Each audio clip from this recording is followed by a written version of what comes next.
La mariée imposteur, auteur. Roanna Javier, chapitre 2. Le mariage. Quelques jours plus tard, Jeannet se trouvait dans une petite église de la banlieue, habillée d'une simple robe blanche. Elle allait se marier. Elle allait épouser un homme qu'elle n'avait encore jamais vu.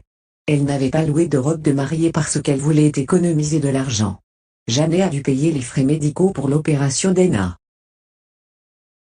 Elle a acheté des fleurs blanches chez un fleuriste et a demandé au vendeur de lui donner un ruban de soie blanc supplémentaire pour tresser ses cheveux.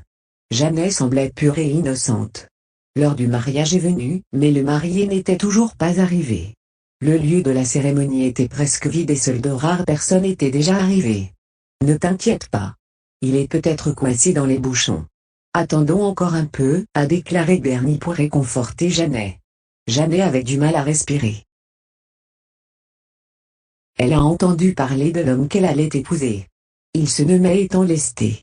Ce dernier n'avait pas de travail décent et était un fainéant qui gaspillait son temps à traîner tout le temps avec des voyous de la rue. L'idée de se marier avec un homme comme lui donnait à Jeannet des frissons dans l'estomac, mais elle ne pouvait pas faire autrement.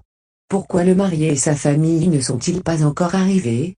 Fiona a froncé les sourcils et jeté un coup d'œil à ces quelques personnes dans l'église. Elle était vêtue d'une magnifique robe d'un violet doux. Le maquillage raffiné accentuait ses traits. Elle était époustouflante. On aurait dit que la famille Lesté n'appréciait pas ce mariage. Toutefois, cela importait peu à Jeannet. Elle ne se préoccupait que des frais médicaux d'Anna. Jeannet s'est penchée plus près de Fiona et lui a chuchoté « Tu me donneras l'argent dès que le mariage sera terminé ?» Elle avait fait la promesse à ses parents adoptifs d'échanger son mariage contre de l'argent pour sauver la vie d'Anna. Nous sommes une famille. Pourquoi parles-tu tout le temps d'argent? Ne t'inquiète pas. Je te donnerai l'argent tel que promis. Arrête de me le demander. Aussi douce que Fiona ait essayé de paraître, l'impatience était évidente dans sa voix.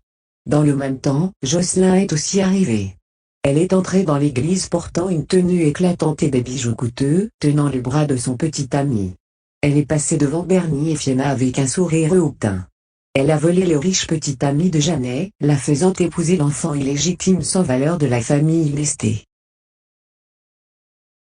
Les sourcils de Steveux se sont froncés quand il a vu Jeannet dans sa robe. Son estomac s'est noué à cause de sa culpabilité. Tout cela a été de sa faute. Un moment de passion avait mis fin à sa relation avec l'amour de sa vie. Jeannet était sur le point d'épouser quelqu'un d'autre. Il n'avait pas l'intention de venir au mariage. Jocelyn l'avait pratiquement traînée à l'église. Il ne pouvait pas la refuser après avoir appris que Jocelyn était enceinte de lui. Les yeux de Steveux étaient fixés sur Jeannet depuis qu'il était arrivé à l'église.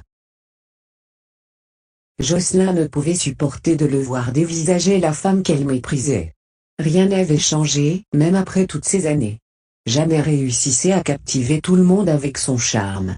Les gens faisaient toujours attention à elle au lieu de Jocelyn. La jalousie a montré sa vilaine tête. Jocelyn est devenue furieuse et a commencé à crier sur Steveux. Crois-le ou non, je vais te crever les yeux. Qu'est-ce qui est si bien chez cette salope? Pourquoi la regardes-tu comme ça? Puis, elle s'est retournée et a ricané. Pourquoi le marié n'est-il pas encore arrivé? L'homme est en retard pour son propre mariage. Comment pourrait-il être fiable?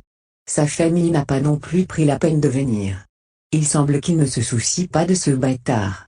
Jocelyn était une princesse à la maison. Personne ne lui reprocherait de faire des remarques aussi grossières. Cependant, ils étaient dans un lieu public, et elle était la sœur de la mariée. Son comportement grossier et présomptueux était devenu le sujet des commérages de tous. Jeannet a soulevé doucement son ourlet et s'est avancée. Jeannet avait toléré Jocelyn, même si elle avait été arrogante et sans cœur dans le passé. Cependant, elle ne pouvait plus supporter ses bêtises. Jocelyn, tu es dans une église maintenant. Fais attention à ton langage. N'as-tu pas de bonnes manières? Jocelyn était décontenancée par la colère de Jeannet. D'après elle, Jeannet avait toujours été tolérante. L'église s'est tue en entendant cela. À ce moment-là, le portail s'est ouvert en graissant. Un grand homme est entré. La lumière éblouissante du soleil semblait dessiner les contours de son corps élancé. L'homme a levé la tête tandis que la porte de l'église se refermait. Ses yeux profonds ont balayé la foule, ses lèvres se sont plissées en une fine ligne. Il a boutonné son costume et lissé son manteau, comme s'il était venu dans la précipitation. La lumière du soleil jetait une douce lueur sur son beau visage. On aurait dit que Dieu avait mis tous ses efforts pour le créer. Tous les regards étaient tournés vers lui comme s'il avait jeté un sort à tout le monde dans l'église.